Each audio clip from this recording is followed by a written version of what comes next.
Everybody, and if you're in Philadelphia, happy first snow day, as Michelle was just sharing with me.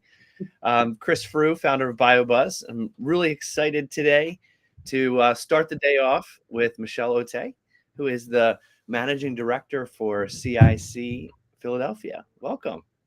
Thank you. That's me, Michelle Ottey, Managing Director here at CIC Labs and Innovation Campus in Philly. I've been here for 2 years now, coming up on my anniversary in January. Oh, that's exciting.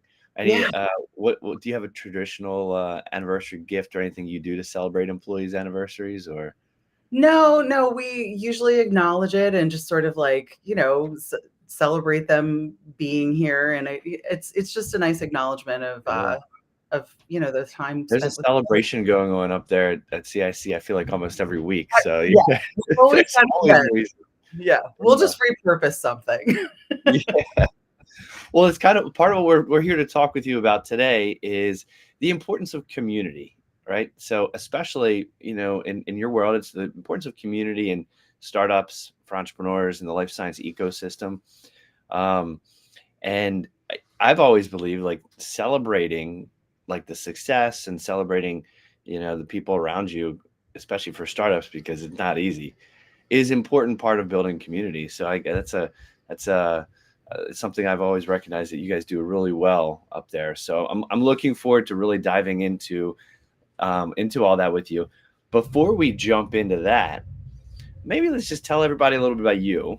Okay. All So right. maybe can you start with a little like personal Michelle, here's who I am world, and then we can start off with that and then kind of get into more of the community talk. Yeah, it actually all ties in very organically. So great. Let's do that. It's so funny whenever I have to do these type of things or do questionnaires or anything. I always pester my wife to help me for the adjectives that you would describe your Mhm. personality or whatever. And it's always so interesting to think about how other people perceive you versus Yeah. how you perceive yourself. And one of the things yesterday that I was going through were like three adjectives to describe your personality. And I was like, well, silly, because I'm silly. And authentic, I definitely value authenticity both in myself and in other people. But then we were coming up and she's naming things like believes in fairies, loves unicorns. Like I was like, no, you have to think about it from a professional perspective. I love science, like, science varies. But so Science my is like journey, magic, but real, right? So it's that's science is magic that's real. That Bill Nye always used to say that. yeah. But that sort of ties into my journey. I've always been somebody that loved science from a very early age. My mom was a nurse, and I was the kid that was like playing school with her actual microbiology textbook. Like I just loved science. Uh, And so I studied science when I went to college. I went to Rosemont College out here on the main line and outside of Philly, and then didn't know what I wanted to do. So went to grad school to get a doctorate in genetics because that's what one does when you don't know what you want to do, right? But I knew that I loved genetics. I loved science. I didn't know what I wanted to do. I thought about med school. I thought about teaching, all of those things.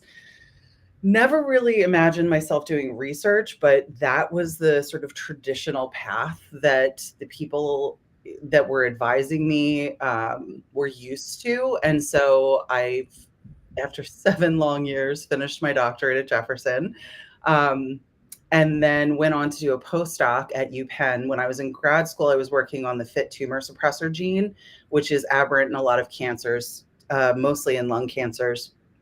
And mhm. basically, my thesis was proving everything it didn't do, everything it wasn't involved in. So, no great discoveries there. And then when I went to Penn to do my postdoc, I was working on MOB1, DBF2 cancer pathways.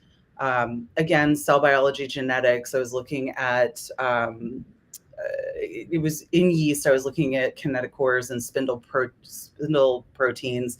So, I spent a lot of time in a dark room taking pictures of budding yeast. Um, Glamorous, I know. It's A lot really, different than today. yeah, was not really feeling it. And basically started thinking like, well, what else could I do? And I was first gen to college in my family. I didn't have people in my life that had sort of gone through this pathway. And so was just sort of I'm going to say graciously, stumbling along, looking for opportunities. And Fairfax Cryobank had opened a location here in Philadelphia, and the person they had hired to lead it was leaving. And so I sort of talked myself into that job. They weren't looking for somebody with my background or that level of education, but it was something interesting and different. And so Fairfax is one of the largest sperm banks, cryobanks in the country. And so not what I studied, but everything that I had studied was very transferable. Yeah. And so they brought me in. I started running the Philadelphia site, and I stayed with Fairfax for 15 years. I loved it. It was really cool work to do, both with cryopreservation, fertility preservation. I did a lot of community building where I would go out and do family building seminars for different populations. Here in Philly, I did a lot of LGBTQIA family building. I did a trans health conference. Over time, I got the high complexity clinical lab director certification so that I could be the lab director, and did that for a couple of years, was the director of operations. And it was really a very fulfilling job that allowed me to use my science background, but also reach out into the community to try to build those relationships and help people along in their journeys. And then CIC came to me. They had established themselves here in Philadelphia, and we are a co-working private office, shared lab, and private lab facility here in Philly. And they wanted to bring somebody in who had a lot of lab experience. Because we were at the cryobank, we were at one point CLIA certified. I had that experience. I had worked at the FDA. I had a lot of compliance and operations. So just brought in all of that experience to the community. And I started in January of 2021. Fun to transition jobs in the middle of a pandemic, Just co-working space in the middle of the pandemic. That's great. Yeah, good time. Meeting everyone with masks on, and nobody wants to be in person, so it's been an interesting 2 years, but it's allowed me to have a bit of a broader outreach within the Philadelphia community.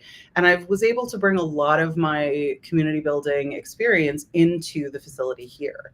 Yeah. And so that's how I got here. I love it. I'm, as you know, I'm a recruiter by training or by career, or however you want to call that. So I love, and I have a 10-year-old who's into Marvel. So I'd say what I tell them, I love everyone's origin story, like where you got your superpowers from, like, playing with your mom's, microbiology. The origin story is so fascinating to me, where that spark comes from. Yeah. How your journey starts to mold your, education with your personality, right? And that's kind of, somehow it always happens for people. Sometimes right away, sometimes in 20 years. But I love hearing, that journey take place. So, and it sounds like at the cryobank, it kind of was that opportunity where it blended the things that you were really passionate about for the first time, like the science and, the magic behind science, and the magic being the possibility that science can do for people. Absolutely. The bench work is, that I did in grad school and in the postdoc, it's so fascinating and interesting, but it wasn't the right fit for my personality. And I have so much admiration for people who can really dedicate themselves to that. It's like, there's a resilience that you have to be successful in bench work, and also because you have to fail a lot, right? Like you just keep going. And sometimes the light at the end of the tunnel is a pinprick. Whereas at the cryobank, like I was doing something today and in a year somebody's got a baby. That's a much brighter light at the end of the tunnel, So it was a learning experience, and you're totally right. It allowed me to sort of talk to non-scientists and non-physicians about the science of cryopreservation. And it was like the perfect opportunity and blend. And then it brought you here to CIC. So, one of the things we're here to talk about today a lot is really the importance of community. Yeah. And, so as you've gotten to know us, BioBuzz started as a platform built on community. We've community led, and we're even leaning more into that in the new year. And we've always felt how important, especially in this industry, which is capital intensive, which Yeah. takes years to develop, and which requires a lot of different specialists.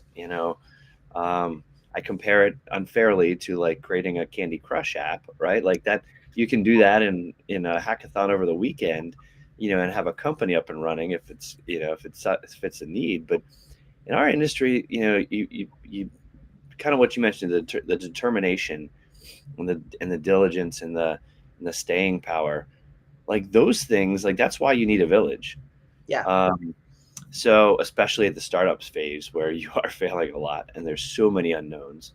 So talk to me about like CIC, so you mentioned there's shared labs, you can have your individual labs, co-working, you do a ton of events, you do a lot to foster and also bring people outside into the CIC community. So Yeah. just tell me a little bit about what community means at CIC and why it's an important part of your model. Yeah, CIC, so we exist in several different markets, founded in Cambridge, in Kendall Square. We have two buildings there, one in Boston. We're here in Philly, we're in St. Louis, Providence, Tokyo, Warsaw, Rotterdam. And in each of these locations, it really is it's like a perfect storm, right? You want to have the intellect, the workforce, the capital, the innovation, the ideas. You really need all of those things and being part of a really robust ecosystem. So Mm. here in Philly, we are right in the middle of all the meds and eds. We've got Yeah. all of the med schools, all of the universities around us. And there's a ton of cell and gene therapy research happening here. So that lends to a lot of spin outs from the universities, a lot of startups and scale ups.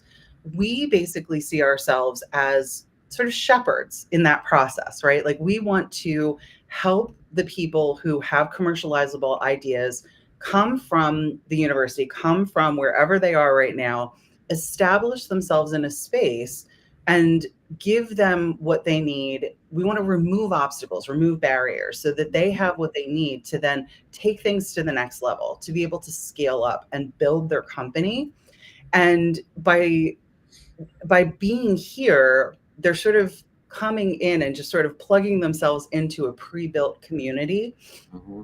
A lot of times startups can underestimate the importance of community and company culture. When it's just work, it's hard because there's a lack of support, there's a lack of community, there's a lack of feeling like you're part of something bigger. Obviously not in all startups. Some startups do this beautifully. Yeah. But coming in, and sometimes people say with CAC, you come for the space and stay for the culture. And I sort of love that Yeah. because yes, you're coming for this beautiful, intentional, thoughtfully designed space and these great facilities and incredible access to equipment. But what you're getting is so much more. You have all that access. You can literally come in with a cell line, go to the Thermo Fisher Supply Center, get your media, go into the shared tissue culture room and start doing your, splitting your cells to multiply them. And that can be day one. You don't need to come in with anything else because we've got it all for you.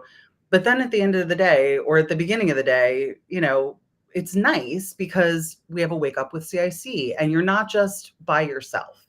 Yeah. You've got your company, but then you've got others around you. And when you're a startup, maybe you're two people, maybe you're one person. Yeah. And it's nice to have that built-in support system and people who are going through a similar journey that you're going through. And so there's that shared experience and camaraderie that develops. And so we do everything from things like wake up with CIC, come have breakfast, network, chat, be casual, to lunch on the terrace when it's not snowing, or a happy hour, like social things like that. Or we do more professional development type programming. Yesterday, for example, we had a journal club that was led by our assistant director of lab ops, he chose an article very relevant to many of our companies about CAR T cells, and led a journal club over lunch with a bunch of the client companies. And it was just an opportunity for them to get out of the lab, get out of the office, socialize a little bit, talk science with other Yeah. scientists, but in a more social way. So things Yeah. like that. Or every Thursday night, we partner with the Science Center to assist with Venture Cafe. So this Mhm. Thursday is the 5th anniversary, and they're celebrating, 5 years of innovative networking community events and Yeah. programming. And that's something where we'll be a part of that program. It's going to be in the third floor cafe space here at CIC. And it's, again, another opportunity to connect outside of yourself, outside of your company. Yeah. You mentioned a lot of times startups underestimate the power of that community. And I think it's because as a startup, and you get so focused on, like, again, the problems are hard, and you're so focused. But but what I've heard is they become easier when you realize everyone else is going through them as well, and they become easier when you forget sometimes, like, when you're sitting there having a coffee in the shared space, and you're a biologist or a molecular biologist, and you start talking to a biochemist, and suddenly you're like, oh, I didn't know that was happening, and then boom, you got an idea that kind of solves a problem. But those, like, intentional collisions that happen, there's going back to magic, there's a lot of magic in that Yeah, that it yeah, helps. um, and one of my mentors always says, success at a startup is a game of inches. It's like a bunch of little things along the way, and when you have the community around you, sometimes it's easier to get through those little milestones. yeah. And we're all about serendipity here. Love that idea, like those moments of collision. And I always, I always talk about this anecdote. Like, I had just started, and I didn't realize the power of the community at that time. Like, I was excited about it, but then my office when I first started was right off the 6th floor kitchen. And anybody who's been in our space knows, like, the 6th floor kitchen is like the most Yeah. beautiful space, great views of the city, wonderful seating. And I went out to get a coffee, and I saw somebody from one of the labs sitting there, and she was really frustrated, just sort of eating her lunch. And somebody from another lab came out, and they had, obviously had known each other. They worked next door to each other for a couple months at that point. She's like, what's going on? What's happening? And she was having trouble. She could not get this RT-PCR to work. Like, it just ran it multiple times. The controls weren't working. Something was off. And they sat and they were troubleshooting this assay together. Yeah. And, like, that wouldn't have happened. Hmm. Like, eventually, I do believe she would have figured it out. But Right. that conversation led to her then successfully running that PCR the next day and being able to move her project forward. Hmm. She got the results that she needed. And that sort of serendipitous conversation, allowed her to do that much more quickly than if she were sitting on her own somewhere, eating Yeah. lunch, not having that conversation. So I do think there's real value in that, but there's also that camaraderie and that feeling of not being alone that Hmm. really helps and can motivate people. And look, I'm a scientist by training. I'm going to say this. We are a quirky, introverted bunch of people, usually. There are some people that are very extroverted, very into the, like, chatting and socializing, but generally not so much. Like, we're very thoughtful about our programming for the scientists because we know how to get them out of the lab. Yeah. But having this built-in structure helps to foster that and helps to get people out of the lab to socialize a little bit more. Yeah, that's a great point. It's the intentionality of it all. And when you come to CIC, you can, from the design and from the spaces that are created, you can really tell that CIC, from the business perspective, is in the business of, you know, creating those collisions, and creating and purposeful collisions. Even, like you said, the resources that you provide. Um, the vending machines for the was it The is it thermo? thermo, yeah. It's Yeah, thermo thermo supply vending center. machines, and the I know you've got, some different vendors that support your companies, but they all know, as a vendor, they all know and understand they're a startup, and supporting startups is differently than supporting Spark Therapeutics down the street, Yep. right? It's a different type of service, and Yeah. I think as a startup too, I bet that brings a level of comfort knowing that they're negotiating vendor contracts, or that saves time. I mean, so it's not just the intentional collisions with the people around you, but all the different elements that you need to kind of get your idea moving forward. I feel like, again, you all are very intentional about making sure those all kind of come together. Yeah, that I think that plays into to the idea of us trying to remove barriers and help like Hmm. set people up for success. The sponsor relationships that we have are really important because Thermo Fisher, Genovix, Millipore, all of them. We have our little sponsor wall where we have like the plaques up, and Yeah. all of our sponsors, including BioBuzz, get to come in and do office hours and set themselves up in one of our spaces so that there are moments where you can make those connections that are going to help your business. And it's mutually beneficial for the sponsor companies and CIC and the client companies, because the relationships and discounts and equipment knowledge that we have set up here, that travels even when our clients graduate, and that's our goal, right? We want them to scale up with us and then outgrow us, Right. go build your own space in the ecosystem and keep Philly growing and being great. When the companies do that, they're taking that relationship with the sponsor companies with them, and Hmm. oftentimes they're purchasing the equipment that they used here at CIC, Right. because we're also a superstitious bunch. If that machine worked for me, I'm going to stick with that machine. Like I'm going to use I've heard PCR that before. Yeah. too. Like it's and so it is very intentional. We are constantly evaluating the needs of our scientists because we want to make sure that we have the equipment that they need, the supplies in the supply center that they need. And it's Mhm. actually another fun way to build that community of having these sponsor office hours, of having you all come in, sit in the kitchen, or be in one of the spaces having donuts or something, because you always got to have some kind of treat or giveaway, and building that community. You all at BioBuzz, you featured Manny from one of our client companies, Charisma, and his journey with his startup Pristinology, which he's an incredible community member. He's so outgoing, so authentic, such a great ambassador for the industry and for Philadelphia and for CIC. And it was so great to see him recognized and his journey celebrated. Mhm. And we try to do that as well. We have a monthly newsletter where we celebrate the anniversaries of our client companies, where we recognize when somebody gets an approval or moves into a clinical trial, we're celebrating that. So the newsletter and our portal and different things that we have set up are other ways that we want to support the community and make it feel more like a community than just you're in the space. Right. Yeah. So I've traveled around a lot of different incubators and accelerators and research parks, and even one of the things that I have come to start saying and believing is really true is there's a difference between tenants and a community. Yeah. And a lot of people, I'll go somewhere, and I won't name names, but I'll go somewhere and they're like, "Oh yeah, we have a community here of so many companies, but nobody's walking around. The Yeah. the central spaces isn't really functional.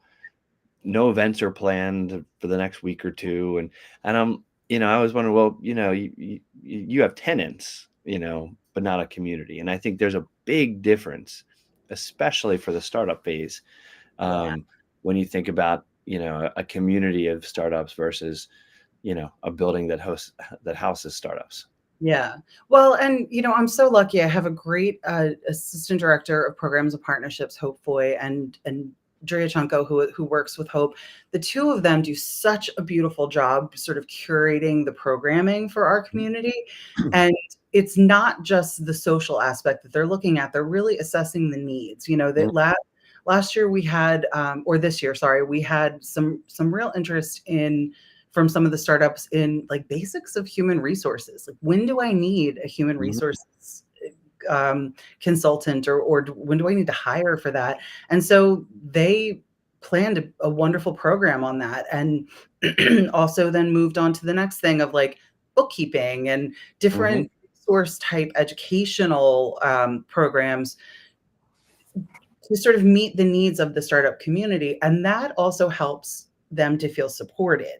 Like, Yeah. not that we're just giving them space and social programming, but we're actually giving them opportunities to learn new skills or build on skills that are necessary to be successful. You can do all of the proof of concept work you want in the lab and have a great product. If you don't know how to market that, or you don't know how to pitch that, Yeah. you're not going to get anywhere. Yeah. You know, and I know we're focused on the life science because, you know, that's the majority of our clients here and what BioBuzz is focused on. But, you know, we are industry agnostic. So we have everything from cosmetics companies to lawyers to nonprofits in our space. And Hope and Drea do a really good job with Sarah Jane, their director, to really curate programs that are applicable across industries as well. Yeah, I do. I agree with you. I think that's so important. I mean, it can't be all just happy hours and, ping pong, right? That's not how you create culture, right? Like, it's got to Right. be relevant to your community. And I've studied community management for a long time, and the best community managers listen and they watch and they hear, and the programming kind of follows Yeah. the needs of the needs of their constituents.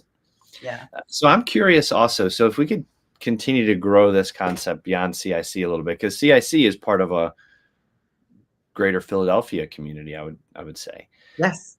And I think Philadelphia is doing a really good job of building community in general. And um, tell me a little bit about how you see the work that you do that plays into the bigger picture of what's happening in Philadelphia right now. Yeah, I think like the literal way that we plug into it is by being a part of the pipeline, right? Like, people are feeding into our space and our community here at CIC, and then we're feeding into the greater ecosystem. And so there's a lot of cross referring happening and a lot of relationship building. We are partnered with Wexford Scientific and the Science Center very closely, since, I mean, we all share the building. But we're also plugged in with Pennovation and Biolabs and B Labs and the Chamber of Commerce and Select Philadelphia and Visit Philadelphia and, you know, all of these organizations. We also go to a lot of the meetings that are happening in and around the region with Life Sciences PA, Life Sciences Cares. You know, having those relationships and building them within the community is really important for the staff here, Mhm. because not just for the, like, the, you know, the business part of it, for the, you know, filling the space and supporting the businesses, but also just to really know what's going on within Mhm. the city. um, a good example right now is there's a really important conversation happening about workforce development, Mhm. you know, because in order to be a really robust ecosystem, you have to not just have jobs for the people with masters and PhDs, you have to have jobs for everyone. And so workforce development is incredibly important right now in Philadelphia, because especially with Spark building their manufacturing facility right down the street, there are going Yeah. to be a lot of jobs available for individuals who, you know, you don't have to have a master's or PhD to contribute to a really significant and life-changing product. And Yeah. so, you know, there's a great conversation led by Rebecca Grant at the city in the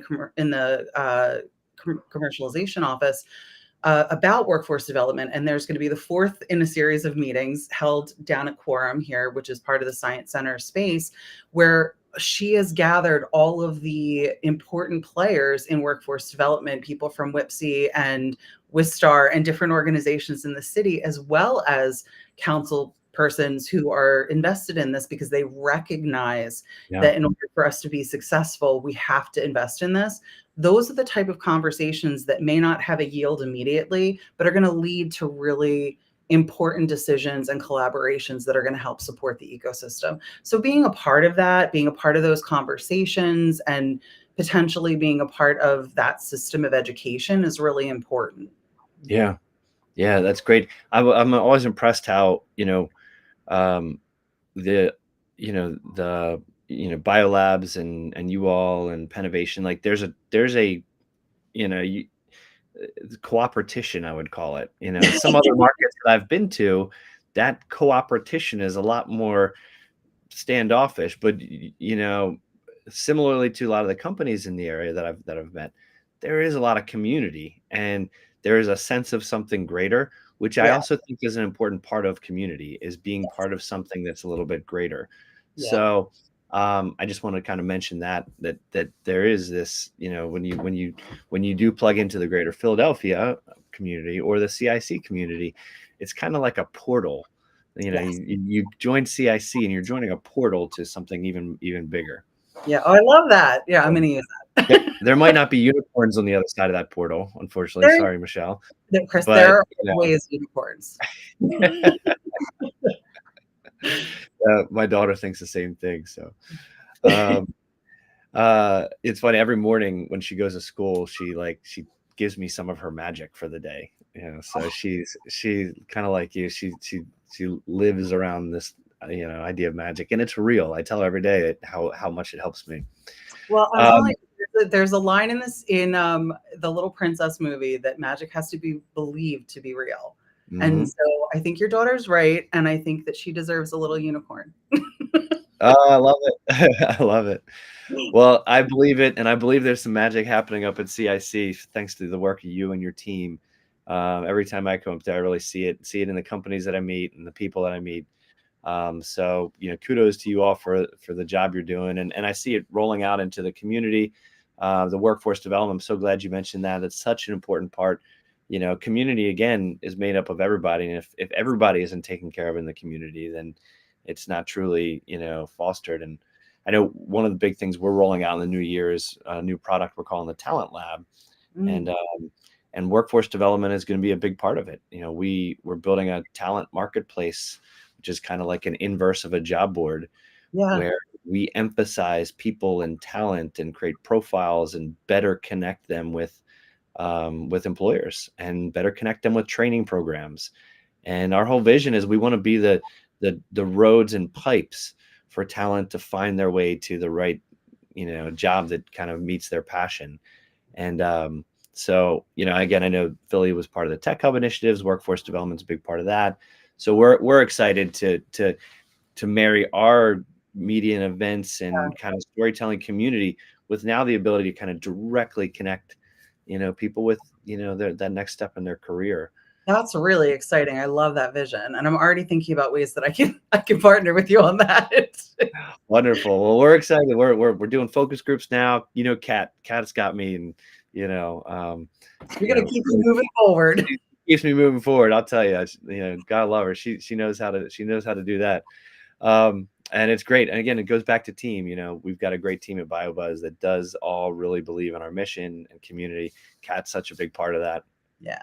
Kind of like you at CIC, you need somebody that's going to be driving things forward. Yeah. Connecting the dots and making the magic happen. Yeah, that's right. And we all have those people that are like the motivated, idea generators. I love it. I love that. Yeah. Well, this was really an exciting conversation, Michelle. Thank you for taking your morning, here to chat with me, and hopefully the snow continues to come down and give you just an awesome day in the city there. We'll continue to cover the work you're doing as always. Again, keep up the good work and keep the magic happen for those startups, because they're creating jobs and saving lives. And that's right. They all have to start somewhere. That's right. Thank you so much, Chris. This was fun. Wonderful. Thanks, Michelle. Well, enjoy the rest of your day, and we will definitely see each other soon. That's right. Thanks. All right.